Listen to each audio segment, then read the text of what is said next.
नमस्कार मित्रों, मैं राघव अवस्थी आप सभी लोगों का डिसेंट स्टडी क्लासेस के यूट्यूब चैनल पर हार्दिक स्वागत करता हूं। आज हम लोग पॉलिटेक्निक 4th सेमेस्टर के एक नए सब्जेक्ट को स्टार्ट करने जा रहे हैं, जिसका नेम है रेफ्रिजरेशन एंड एयर कंडीशनर। तो आइए हम लोग देखते हैं कि रेफ्रिजरेशन क्या होता है।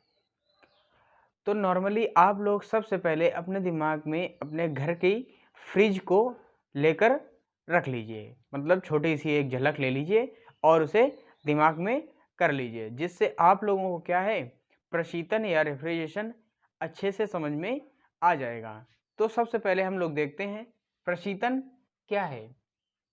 प्रशीतन मतलब रेफ्रिजरेशन। प्रशीतन एक ऐसी प्रक्रिया है जिससे किसी बंद, इस पॉइंट पर भी ध्यान दीजिएगा, किसी बंद स्थान के अंदर का तापमान कम किया जाता है और वहां पर रखे पदार्थों की गर्मी को दूर किया जाता है और उसे एक स्थिर तापमान पर रखा जाता है। तो कुछ समझ में आया होगा, तो आइए इसे समझ लेते हैं। ये क्या, रेफ्रिजरेशन एक प्रक्रिया है, प्रक्रम है, प्रोसेस है, जिसके थ्रू हम लोग क्या करते हैं किसी क्लोज प्लेस का या फिर बंद स्थान का जो टेम्परेचर होता है उसे डाउन करते हैं या अंदर का तापमान कम करते हैं। ठीक है, और उस स्थान पर जो भी मटेरियल रखा होता है या जो भी पदार्थ रखा होता है उसके टेम्परेचर को भी या फिर उसकी गर्मी को हम लोग क्या करते हैं दूर करते हैं और उसे क्या करते हैं एक स्थिर तापमान पर। मान लीजिए अगर 20 डिग्री पे हमें रखना है उसे, तो अगर हमारे बंद स्थान का टेम्परेचर 25 डिग्री है तो हम 5 डिग्री उसका टेम्परेचर गिराकर उसे 20 डिग्री पर सेट कर देंगे और उसी टेम्परेचर पर हम उसे लंबे समय तक रखेंगे। तो इस प्रक्रिया को हम लोग क्या कहते हैं प्रशीतन या रेफ्रिजरेशन कहते हैं। फ्रिज आप लोगों ने देखी होगी अपने अपने घरों में। फ्रिज में हम लोग क्या करते हैं खाद्य सामग्री जैसे फल, सब्जियां वगैरह वगैरह आदि सभी चीजें रखते हैं और उसे लंबे समय तक स्टोर करने के लिए हम लोग किसका ठंडक का यूज करते हैं या प्रशीतक का यूज करते हैं, जिसमें हम लोग एक बंद स्थान होता है। प्रशीत फ्रिज देखी होगी आप लोगों ने, कुछ इस तरीके से होती है।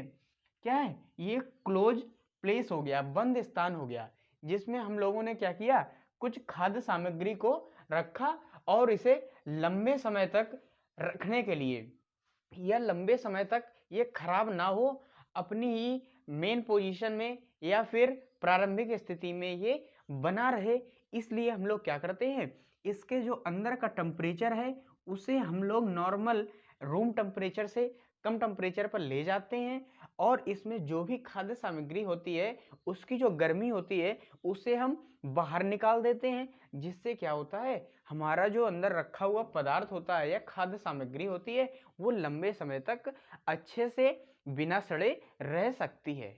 ठीक है, तो समझ आ गया होगा कि प्रशीतक हम किस लिए यूज करते हैं। प्रशीतक हम खाद्य सामग्रियों को, और भी बहुत सारी सामग्री होती है हम बाद में देखेंगे, यहाँ पर सिर्फ खाद्य सामग्री ही समझ लेते हैं क्योंकि आप लोगों के घरों में नॉर्मली फ्रिज होता है तो सभी लोगों को क्लियरिटी से ये समझ में आ जाएगा। तो क्या है जो भी खाद्य सामग्रियां हैं जैसे सब्जी हो गई, सब्जी बनाने के बाद में रोटियां हो गई या चॉकलेट्स वगैरह होती हैं, ब्रेड लाते हैं, तो ये सारी ये क्या है सामग्रियां खाद्य सामग्रियां हैं। अगर हम लोग इन्हें नॉर्मल टेम्परेचर पे अपने ऐसे ही घर में किसी डलिया वगैरह में रख के छोड़ देंगे तो क्या है ये 1 दिन 2 दिन बाद ये सड़ने लगेगी। क्यों सड़ने लगेगी?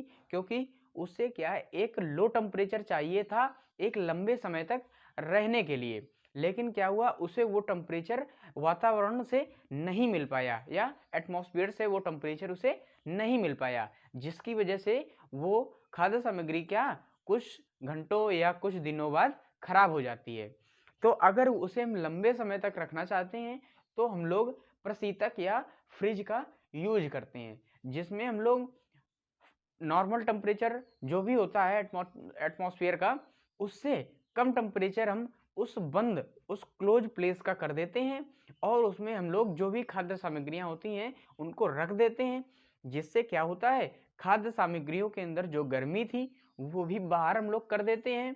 इसका प्रोसेस भी आगे हम लोग देखेंगे कि प्रशीतक किस तरीके से वर्क करता है, लेकिन क्या है अभी हम लोग इतना ये से समझ लेते हैं। ठीक है, तो नॉर्मली हम लोग मोटा मोटा समझ लेते हैं कि प्रशीतक का यूज हम लोग खाद्य सामग्रियों को लंबे समय तक एक स्थिर तापमान पर रखकर चलाने के लिए करते हैं। ठीक है, तो प्रशीतक आप लोगों को समझ में आ गया होगा। तो फिर देख लेते हैं हम लोग एयर कंडीशनिंग, दूसरा पार्ट इसी में लगा हुआ है। ये बुक इससे सब्जेक्ट से ही समझ में आ रहा है, रेफ्रिजरेशन एंड एयर कंडीशनिंग। तो हम लोग इसे दो भागों में पढ़ेंगे। रेफ्रिजरेशन मतलब प्रशीतक किस तरीके से, सारा देखेंगे प्रशीतक किस तरीके से वर्क करता है, ये किस तरीके का होता है और इसके क्या नियम वगैरह होते हैं, ये किन नियमों पर चलता है, तो ये सारी चीजें देखेंगे इस भाग के अंदर, रेफ्रिजरेशन के अंदर। और जो दूसरा भाग है एयर कंडीशनिंग मतलब वातानुकूलक, जो भी हमारा वातानुकूलक होता है, अभी समझ रहे हैं वातानुकूलक होता है उसकी क्या प्रक्रिया होती है, क्या प्रोसेस होता है, वो किन नियमों को फॉलो करता है या किन नियमों पर चलता है, ये सारी चीजें हम लोग देखेंगे एयर कंडीशनिंग में। तो आइए हम लोग देखते हैं सबसे पहले एयर कंडीशनिंग या वातानुकूलक क्या होता है। एयर कंडीशनिंग एक ऐसी प्रक्रिया है, क्या ये एक ऐसा प्रक्रम है, प्रोसेस है, जिसमें किसी बंद स्थान के तापमान को कम किया जाता है। क्या चीज, एक कोई बंद स्थान होगा, हम लोग क्या करेंगे उसका जो तापमान होगा उसे कम करेंगे। प्रशीतक में क्या था, एक बंद स्थान था, उसके टेम्परेचर को तो लो ही कर रहे थे, लेकिन क्या है उसमें रखी वस्तुओं के भी टेम्परेचर को हम लोग कम कर रहे थे या उनकी गर्मी को बाहर निकाल रहे थे, वही मतलब हुआ। और लेकिन इसमें क्या करते हैं, इसमें हम लोग किसी वस्तु पर का टेम्परेचर लो नहीं करते हैं या वस्तु को नहीं रखते हैं। इसमें क्या है, एक क्लोज प्लेस होता है और हम उसकी गर्मी को बाहर करते हैं, जैसे कोई एक रूम हो गया। प्रशीतक का यूज हम लोग क्या करते हैं, कुछ पर्टिकुलर वस्तुओं के लिए, खाद्य सामग्रियों के लिए यूज करते हैं, और एयर कंडीशनर का हम लोग यूज करते हैं अपने रूम को एक नॉर्मल टेम्परेचर पर लाने के लिए, जिसमें हम लोग आसानी से सरवाइव कर सकें या जिस रूम में हम लोग आसानी से रह सकें। ठीक है, समझ गए होंगे। किसी बंद स्थान के तापमान को कम किया जाता है, कोई एक क्लोज प्लेस है, मान लीजिए एक कमरा है, क्या करेंगे उसका जो टेम्परेचर होगा, नॉर्मल टेम्परेचर होगा, उससे हम कम टेम्परेचर करेंगे, जिससे हम लोग उसमें आसानी से रह सकें और उसे एक स्थिर तापमान पर रखा जाता है। क्या चीज, अब यही मतलब नहीं हुआ कि हमने अगर टेम्परेचर कम करना स्टार्ट किया तो उसे माइनस तक ले गए या 2 डिग्री 3 डिग्री ले गए, तो क्या है अगर हम इतना ज़्यादा टेम्परेचर ले जाएंगे तो हम लोग सर्दी से ही मर जाएंगे या सर्दी के कारण उस रूम में नहीं रह पाएंगे। तो क्या है, एक नॉर्मल टेम्परेचर जितने टेम्परेचर को हमारी बॉडी क्या कर सकती है, सहन कर सकती है, उतना टेम्परेचर हम लोग उस रूम का ले आते हैं। फिर क्या कर देते हैं, उसी टेम्परेचर पे हम लोग अपना जो एयर कंडीशनर होता है या एसी बोल सकते हैं उसे, एसी, उसे हम लोग सेट कर देते हैं। नॉर्मली 24-25 पे आप लोगों ने देखी भी होगी, एसी हर एक जगह पर चलती है, जिससे क्या है हम लोग आसानी से उस रूम में और एक सुविधाजनक रूप से रह सकते हैं। ठीक है, समझ गए होंगे आप लोग ये। तो आगे देख लेते हैं। वातानुकूलक मुख्यतः दो प्रकार के होते हैं। ये वातानुकूलक कितने प्रकार के होते हैं, दो प्रकार के होते हैं। कौन कौन से, एक हो गया ह्यूमन एयर कंडीशनर, ह्यूमन का मतलब मानव, दूसरा होगा industrial air conditioner. Human air conditioner मतलब हम लोग जो अपने घरों में नॉर्मली यूज करते हैं अपनी सुविधा के लिए, मतलब मानव की सुविधा के लिए जो एयर कंडीशनर का यूज किया जाता है उसे हम लोग ह्यूमन एयर कंडीशनर कहते हैं, जिसमें क्या है हम लोग नॉर्मली रह सकते हैं। ठीक है, और इंडस्ट्रियल एयर कंडीशनर क्या है, इंडस्ट्रियल एयर कंडीशनर में बहुत बहुत बड़े बड़े रूम होते हैं, जिनमें हमें कुछ ऐसी वस्तुएं होती हैं इंडस्ट्री में जिनको हमें स्टोर करके रखना पड़ता है। जैसे मान लीजिए कोई ब्रेड की कंपनी है, तो उसमें बहुत ज़्यादा ब्रेड की पैकेट्स होंगी, तो उन्हें लंबे समय तक चलाने के लिए क्या है, एक जो रूम होगा, बड़ी सी हॉल होगी, उसके टेम्परेचर को हमें कम करना होगा। ठीक है, तो वहाँ पर हम लोग इस इंडस्ट्रियल एयर कंडीशनर का यूज करते हैं, या फिर इसे वहाँ पर बड़े लेवल पर, इंडस्ट्री के लेवल पर एक फ्रिज का भी यूज कर लेते हैं। ठीक है, अब मान लीजिए कोई एक पेपर बनाने वाली, क्या न्यूज़पेपर की क्या है, कंपनी है, जहाँ पर भी न्यूज़पेपर बनता है नॉर्मली। ठीक है, तो वहाँ पर बहुत सारे बड़े बड़े रूम होते हैं। तो हम लोग क्या करते हैं, वहाँ पर मानव भी रहता है, मशीन्स भी रहती है। कुछ मशीन्स ऐसी होती हैं जो लो टेम्परेचर पे ही वर्क कर पाती हैं। अगर उनका जो टेम्परेचर होगा अगर वो हाई हो जाएगा तो वो वर्क करना बंद कर देंगी, फेल हो जाएंगी। तो उस कंडीशन में हम लोग जिस एयर कंडीशनर का यूज करते हैं उसे इंडस्ट्रियल एयर कंडीशनर कहते हैं। ठीक है, आशा है आप लोगों को इतना समझ में आ गया होगा। आप लोग इसका स्क्रीनशॉट ले लीजिए, फिर हम लोग चलते हैं अगले टॉपिक को। अगला टॉपिक जो हमारा है वो है प्रशीतन की आवश्यकता। क्या चीज, प्रशीतन की आवश्यकता हमें किस लिए पड़ी, ये किस लिए बनाया गया, तो वो हम लोग देखते हैं। प्रशीतन की आवश्यकता निम्न क्षेत्रों में होती है। कौन कौन से क्षेत्र होते हैं, आइए वो हम लोग देख लेते हैं।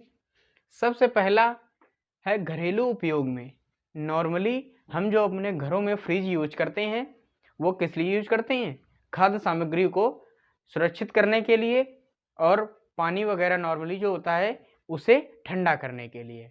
ठीक है, तो घरों के उपयोग में करते हैं। दूसरा क्या है, खाद्य सामग्री रखने में, वही चीज हुई।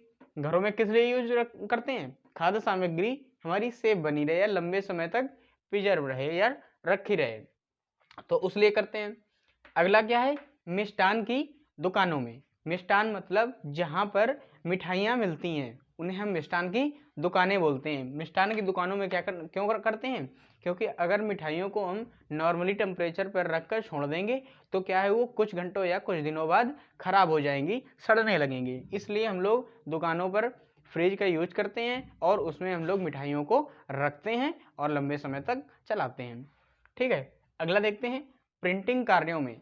ये किस तरीके से, कुछ जो भी प्रिंटिंग कार्य होते हैं उनमें कुछ रबड़ ऐसी होती हैं, इंक वगैरह ऐसी होती है कि अगर उनको हम नॉर्मल टेम्परेचर पर रख कर छोड़ देंगे तो वो जो रबड़ या इंक होगी वो खराब हो जाएगी। जो रबड़ होगी उसकी जो मुलायमपन होता है जिसके कारण वो इधर उधर मुड़ सकती है आसानी से, वो उसका खत्म हो जाएगा, वो एकदम से हार्ड हो जाएगी अगर हम उसे क्या रूम टेम्परेचर से कम टेम्परेचर पर नहीं रखेंगे, या जितना उसे रिक्वायरमेंट है जिस टेम्परेचर की उस टेम्परेचर पर अगर नहीं रखते हैं तो वो रबड़ खराब हो जाती है। और ये कहाँ यूज होती है, कुछ प्रिंटिंग कार्यों में यूज होती है।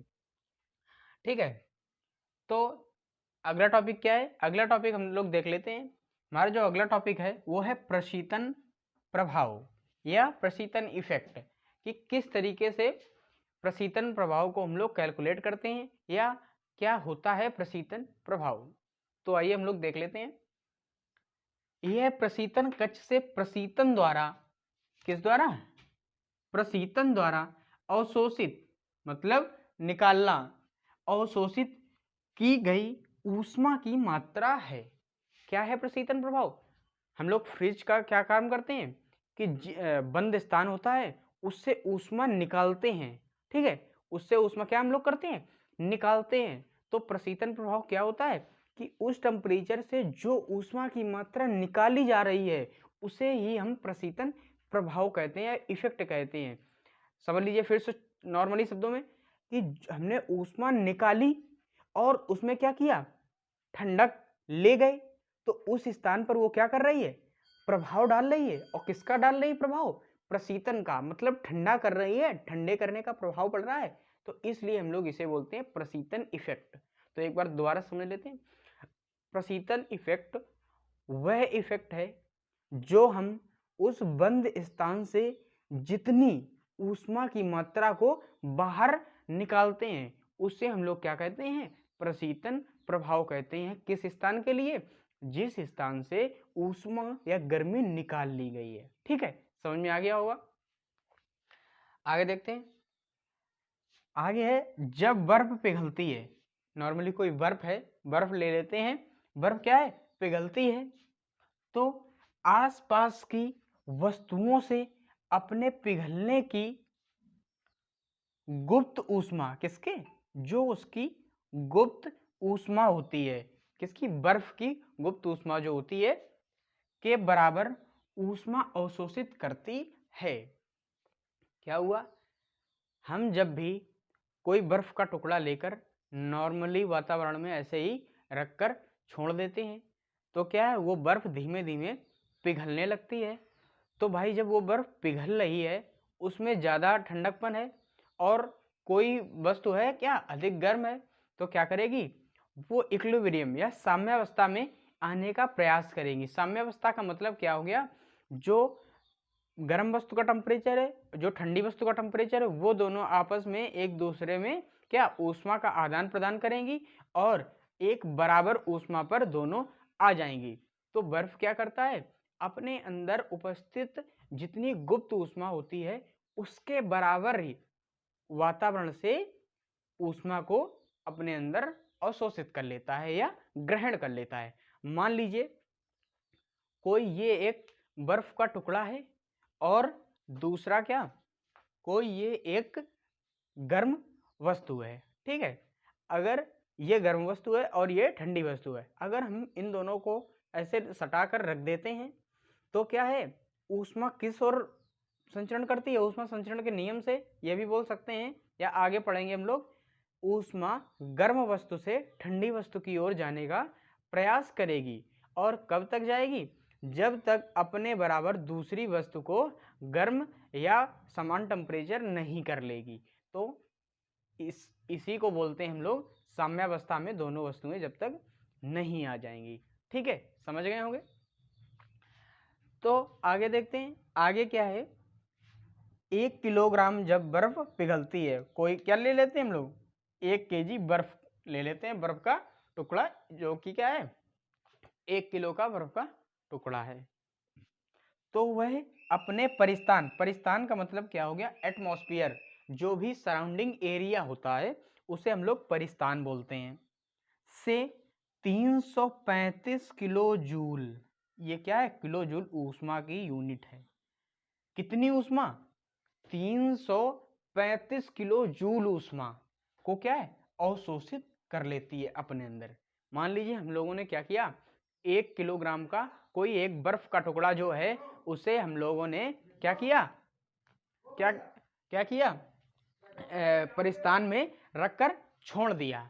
तो क्या होगा, वो 1 किलोग्राम का जब बर्फ का टुकड़ा पिघलेगा तो वो अपने अंदर 335 किलो जूल ऊष्मा को अवशोषित कर लेगा। ठीक है, समझ गए।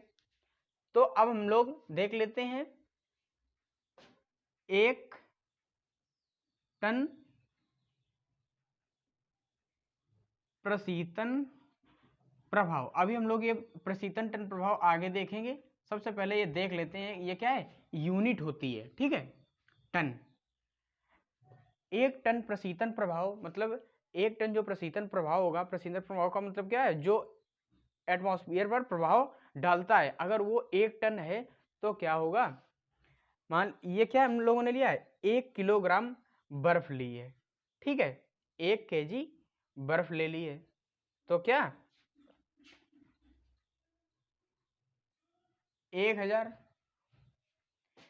इंटू 335 किलो जूल, और ये कितना होगा 24, दिख रहा है, नहीं दिख रहा है, यहाँ पर नीचे लिख देते हैं, इतना दिख रहा होगा, ये क्या है घंटे में, हावर में है, यहाँ पर घंटा है, 24 घंटे में, कितने घंटे में 24 घंटे में, 24 हावर में क्या 1 टन जो प्रशीतन प्रभाव होता है वो 24 घंटे में वातावरण को ठंडा कर देता है। तो 1 टन प्रशीतन प्रभाव 24 घंटे में कितना हो जाएगा, 1000 इंटू 335 किलो जूल, जो भी वो ऊष्मा की मात्रा को अपने अंदर अवशोषित करता है। सॉरी, ठीक है, तो हम लोग आगे देख लेते हैं, 1000 इंटू 335 बटे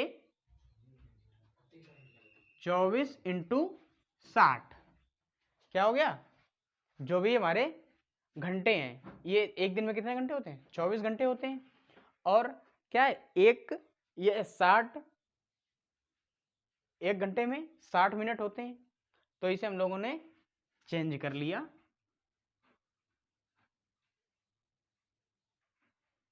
एक घंटे का प्रशीतन प्रभाव निकालने के लिए ये क्या आया था? 24 घंटे का आया था। अब अगर हमें 1 घंटे का प्रशीतन प्रभाव निकालना है, 1 घंटे का प्रशीतन प्रभाव, 1 घंटे का जो प्रशीतन प्रभाव है, ठीक है। तो 1 घंटे में जो बर्फ का टुकड़ा, वो 1 किलोग्राम का बर्फ का टुकड़ा जब पिघलेगा तो वो कितना प्रभाव डालेगा? 1000 गुणे 335/24 × 60, ठीक है। तो ये 1 घंटे का प्रशीतन प्रभाव निकल कर आ गया। तो इसके बाद में आप लोग इसे नोट कीजिएगा, ठीक है। आप लोग इसका स्क्रीनशॉट ले लीजिए। फिर हम लोग देख लेते हैं आज का नेक्स्ट टॉपिक। अब हम लोग देखते हैं आज का नेक्स्ट एंड लास्ट टॉपिक। आज ये टॉपिक क्या है? प्रशीतन की इकाई, कि प्रशीतन की जो यूनिट होती है वो क्या होती है। देखते हैं। प्रायोगिक रूप से प्रशीतन की इकाई को 1 टन प्रशीतन, मतलब क्या है, कोई ये एक नंबर्स में यूनिट दे दी गई है, जिसमें ये जो टन है ये मेन है। 1 टन प्रशीतन सीधे सीधे इसकी यूनिट होती है, किसकी? रेफ्रिजरेशन या प्रशीतन की। तो पहले देख लेते हैं, फिर हम लोग जो पीछे डेरिवेशन समझ चुके हैं उसे यहाँ पर और अच्छे से समझ लेंगे, ठीक है, के रूप में व्यक्त करते हैं। अब क्या है, 1 टन प्रशीतन किस तरीके से हम लोग कैलकुलेट करते हैं? यदि 1 टन या फिर 1000 किलोग्राम, 1 टन का मतलब क्या हो गया? 1000 किलोग्राम बर्फ को, जो भी हमारा आइस का टुकड़ा है या बर्फ का टुकड़ा है, उसे हम 0 अंश सेल्सियस पर, मतलब क्या, टेम्परेचर जो होगा 0 अंश सेल्सियस होगा, 0 अंश सेल्सियस पर 24 घंटे, जो टाइम पीरियड होगा वो कितना होगा? 24 घंटे का होगा, के लिए एक समान दर से, मतलब क्या है, बिल्कुल समान रेट होने चाहिए, किसी विशिष्ट स्थान, मतलब कोई ना कोई एक विशेष स्थान पर क्या पिघलने के लिए रख दिया जाता है। क्या चीज? 1 टन बर्फ को जब 0 अंश सेल्सियस पर 24 घंटे के लिए किसी विशेष स्थान पर पिघलने के लिए छोड़ दिया जाता है, तो क्या होता है, स्थान से अवशोषित ऊष्मा की मात्रा अर्थात प्रशीतन प्रभाव की मात्रा को 1 टन प्रशीतन कहते हैं। तो ये बात कुछ समझ में आई? नहीं आई? पीछे हम लोग देख चुके हैं कि जब कोई हम बर्फ का टुकड़ा किसी स्थान पर रख कर उसे पिघलने के लिए छोड़ देते हैं, तो बर्फ का टुकड़ा क्या करता है, सराउंडिंग एरिया से या परिस्थान से 335 किलो जूल ऊष्मा को अवशोषित कर लेता है अपने अंदर एक समय में, ठीक है। तो वही चीज यहाँ पर है कि अगर हम 1 टन या 1000 किलोग्राम बर्फ को 0 अंश सेल्सियस एक टेम्परेचर फिक्स कर दें और उसे 24 घंटा एक स्थान पर छोड़ दिया जाए, तो वो जो बर्फ उस स्थान से जो ऊष्मा की मात्रा अपने अंदर अवशोषित करेगी, या बोल सकते हैं कि उस स्थान को जितना ठंडा करेगी, उसी को हम लोग 1 टन प्रशीतन प्रभाव कहेंगे। क्या चीज? प्रशीतन प्रभाव का मतलब समझ में आया था कि जब हम किसी परिस्थान से ऊष्मा को निकाल रहे थे तो जो प्रभाव पड़ रहा था वही प्रशीतन प्रभाव था। और अगर हम क्या करें, 1000 किलोग्राम बर्फ के टुकड़े को 0 अंश सेल्सियस पर 24 घंटे के लिए उस स्थान पर छोड़ दें एक समान दर के साथ में, तो वो 24 घंटे में जो ऊष्मा की मात्रा अपने अंदर समाहित करेगा, या वो बर्फ जो उस परिस्थान को जितना ठंडा करेगी, तो वो 1 टन प्रशीतन प्रभाव कहलाएगा। या बोला जा सकता है कि 1 टन के बराबर उसने उस परिस्थान को ठंडा किया, या फिर ये भी बोल सकते हैं 1 टन प्रशीतन के बराबर उसने उस स्थान से ऊष्मा को बाहर किया। ठीक है, दोनों ही बातें सही है। तो वो वाला हम डेरिवेशन देख लेते हैं। यहां पर 1 टन प्रशीतन प्रभाव बराबर 1 टन प्रशीतन प्रभाव बराबर बर्फ की मात्रा कितनी है 1000 इंटू एक समय में ये कितना बर्फ की मात्रा मतलब ऊष्मा को अवशोषित करती है बर्फ 335 किलो जूल, और ये कितने समय के लिए बर्फ छोड़ी जाती है 24 घंटे के लिए। कितने घंटे के लिए 24 घंटे के लिए।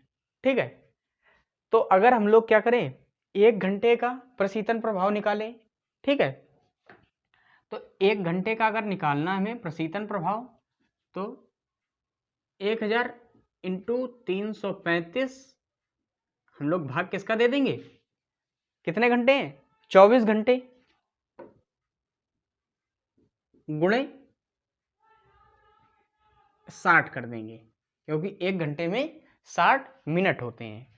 तो जो ये मात्रा निकल के आएगी, ठीक है, वही 1 घंटे का प्रशीतन प्रभाव कहलाएगी। मतलब जब हम किसी परिस्थान में या किसी रूम में 1000 किलोग्राम बर्फ के टुकड़े को 0 सेल्सियस पर रख कर छोड़ते हैं, तो वो 1 घंटे में रूम से जो ऊष्मा की मात्रा निकालेगा वो ये आएगी। ठीक है, समझ गए होंगे आप लोग इतना। इसका स्क्रीनशॉट ले लीजिए। तो आज का वीडियो हम लोग यहीं पर एंड करते हैं। अगर आप लोगों के पास अभी तक बुक्स ना हो या हमारे हाथों से लिखे हुए आपको नोट्स चाहिए, तो प्लीज़ हमारे इस टेलीग्राम चैनल को डिसेंट स्टडी क्लासेस को ज्वाइन कर लीजिए। जैसे ही आप लोग टेलीग्राम पर जाएंगे और इस नाम को सर्च करेंगे तो हमारा चैनल आपको देखने को मिल जाएगा, उसे आप लोग ज्वाइन कर लेंगे। ज्वाइन करने से आप लोगों को ये फ़ायदा होगा कि आप लोगों को पॉलिटेक्निक से रिलेटेड सारी बुक्स की PDF मिल जाएंगी और नोट्स मिल जाएंगे, और सबसे पहले आप लोगों को वीडियोस भी वहीं पर मिल जाते हैं, जिससे आप लोगों को ये नहीं देखना पड़ेगा कि हमारे YouTube पर नोटिफिकेशन आई या नहीं आई। अगर आप लोगों को ये वीडियो पसंद आया हो तो प्लीज़ इसे लाइक कीजिए एंड शेयर कीजिए, और हमारे चैनल से जुड़े रहने के लिए हमारे चैनल को सब्सक्राइब कीजिए, और सबसे पहले नोटिफिकेशन पाने के लिए बेल आइकन को भी प्रेस कीजिएगा। तो आज का वीडियो यहीं पर एंड करते हैं, मिलते हैं अगले लेक्चर में। तब तक के लिए धन्यवाद। जय Hind, have a nice day.